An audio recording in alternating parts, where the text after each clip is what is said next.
So I want to share with you what I call the kingdom keys for success. We are about to go through some crisis in this country and every country. Some of you will lose your job. Some of your business will collapse.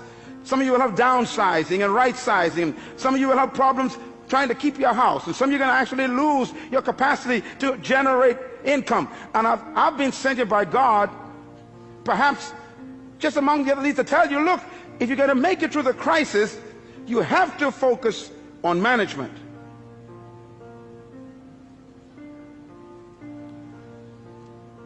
Here's God's successful key. Genesis 1:28 says these words, and the Lord blessed them, and God said unto them, be fruitful and multiply and replenish the earth and subdue it, and have dominion over the fish of the sea, the fowl of the air, and over every living thing that creeps upon the ground. Now, listen carefully, because this is really the heart of God's mandate. In Genesis 1:26, God says these words about you. Let them have dominion over the earth. In Genesis chapter 1 verse 28, God tells us how to do it. Dominion means to govern, to rule, to control, to manage, to lead. Now in verse 28, he tells us how to dominate the earth. He gives us the process. Please get your pen. You're going to write this down, because anyone who wants to dominate in the earth will have to follow God's simple process. First of all, the 4 keys or principles of success in God's program. Number 1, be fruitful. God never said to be seedful.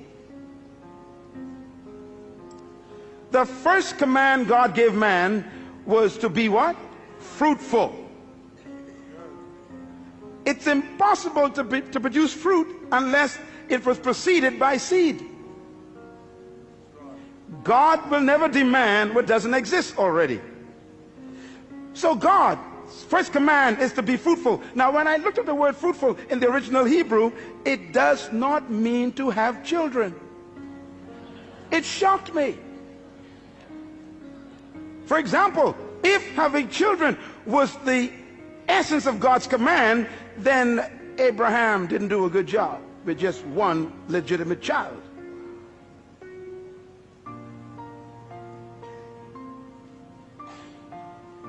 The word fruitful, write it down, it means productive. Be productive. God's first command to humans is be productive. That means produce something. Poverty is the absence of self-production. I remember when Jesus was laying on the floor one day eating, a woman walked in. It was illegal for her to do that where men were eating at that time, and she stepped over Peter, James, and John, and she came to him, and she took this beautiful stone bottle, and she broke the top, and she poured this ointment over his body, and she began to rub it into his flesh and into his feet, and the scent filled the room. And right away the men knew this scent indicates a quality of ointment that was very expensive. Matter of fact, it was imported from Egypt. They knew it. It was used for embalming bodies. It cost $12,000 to $13,000 US in our day. That's why they said this is a year's wages in one bottle.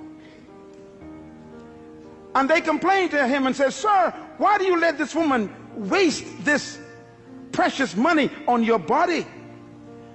And Jesus said something very important.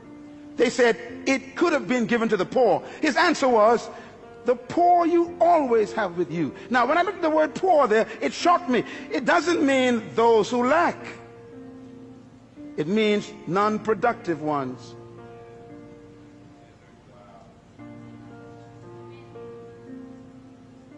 The first command of God is produce. Poverty is when you stop producing. And by the way, stay with me here. God said to Adam, be fruitful. God never gave Adam a chair or a table. He hid them in the trees.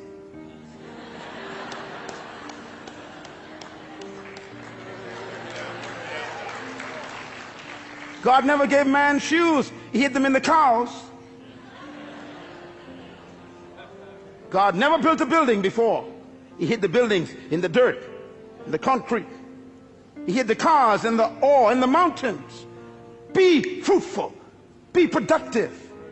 The future of Australia is not in America or England. It's in Australia. The capacity to produce is right here. Poverty is a lack of creativity, not a lack of resources. There is no crisis except a crisis of creativity. No money has left the planet. No matter what they say around the world, no money went to the moon, no money went to Mars. It's all still here. And it will be attracted to creativity, because crisis creates creativity and innovation. It is those who are productive that will attract resources.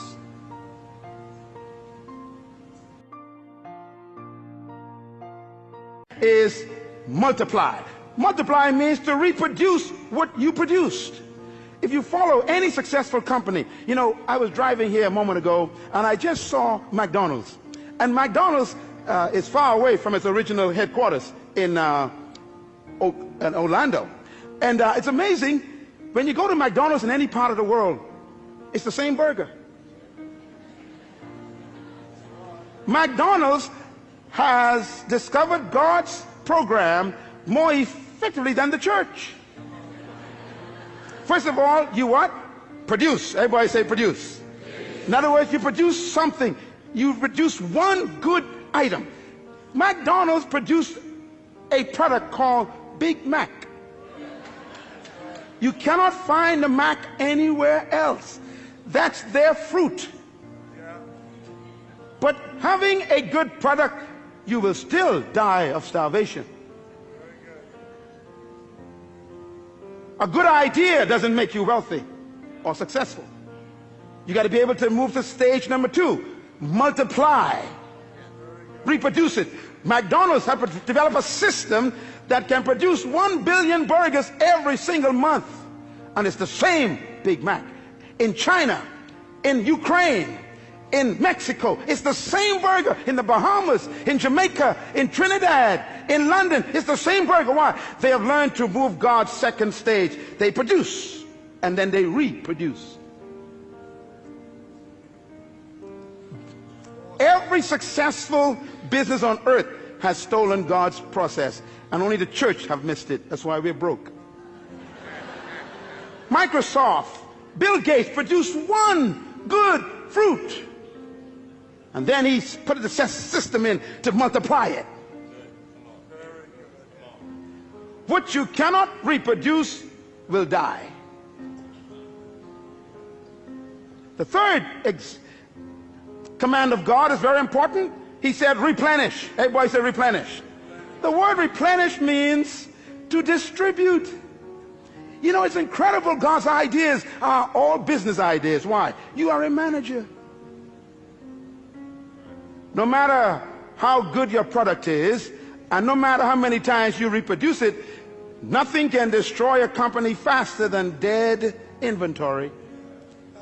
Come on, businessmen, talk to me. You can have the best product in the world in the warehouse and still die of starvation. You must move to the third level of success, and that is distribution. This church was not built by God just to become a good product. He wants to reproduce this 1,000 times in the city. And then he wants to distribute it to other nations of the world.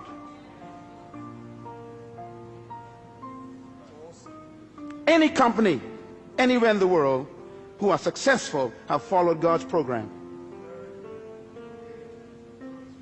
The fourth level of God's success management program is, he said, subdue. Subdue means to control the market. You know, McDonald's have no interest in competition. They are after domination. Yeah.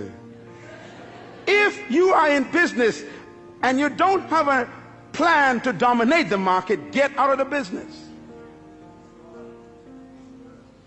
Bill Gates is the wealthiest man in the world today because he was the most successful human so far in our generation who successfully followed God's program. He produced a fruit, he reproduced it, and then he distributed it in every computer, and he was so successful that the entire government was threatened in the United States.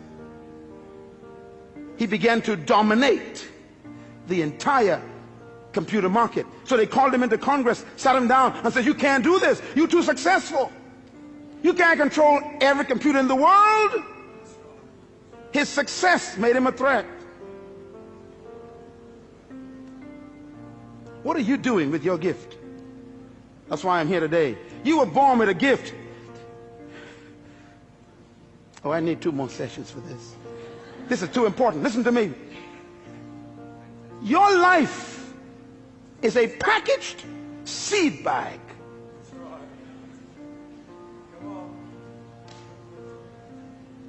Subdue, control. And God says, if you follow these 4 principles, be fruitful, produce your gift, your product, multiply, reproduce it, replenish, distribute it, subdue, control the market, the result will be dominion. Dominion, therefore, is not a pursuit, it's a result.